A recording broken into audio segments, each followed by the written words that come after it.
नमस्कार, अविनाश काकड़े। आज हम कुछ भारत के त्योहारों के बारे में समझते हैं। सबसे पहले तो देश को हम समझते हैं।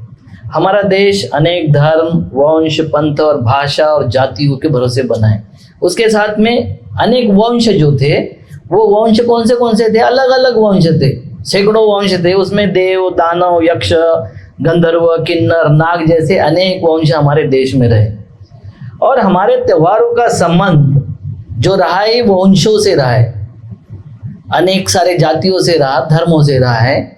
और हर एक के अपने अपने मनाने का तरीका अलग होता है। जैसा एक त्यौहार हम मनाते हैं नाग पंचमी, और नाग पंचमी त्यौहार किस लिए मनाते हैं कि हमारे यहाँ के जो नागवंशीय थे उनका बहुत बुरी तरीके से संहार किया गया। वो अग्नि से डरते थे, और अग्नि पूजक जब हमारे देश में आए तो उन्होंने उनकी समृद्ध संस्कृति को तहस नहस करने के लिए, उनको पराजित करने के लिए तक्षाय नमः, तक्षाय स्वाहा, अग्नि स्वाहा करके उनको जला जला के मारा।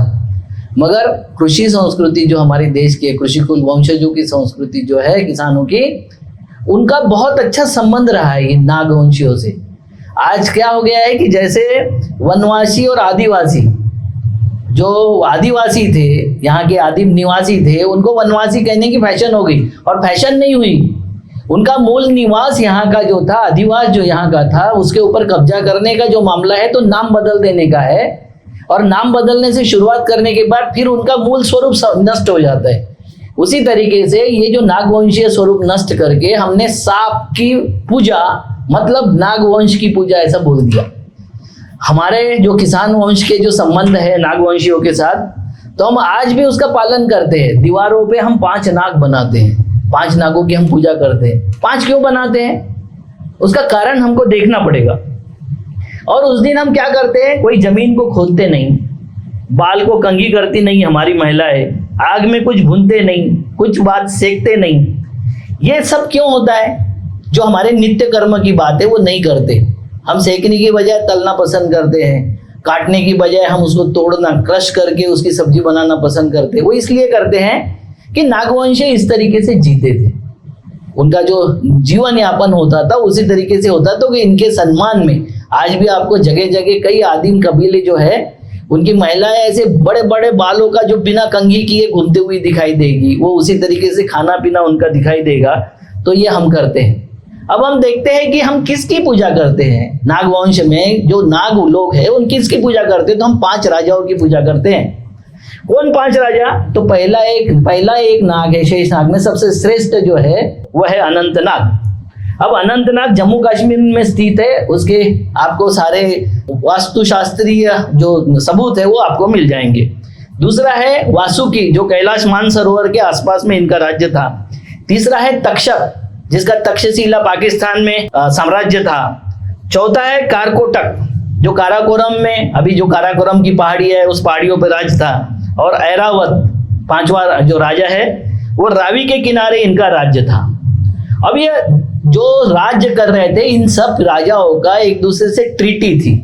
जैसे एटॉमिक देश एक दूसरे से ट्रीटी करते हैं कि आपके ऊपर हमला नहीं करेंगे और आपके ऊपर कोई संकट आता है तो हम आपके लिए खड़े होंगे, ये ट्रीटी होती है।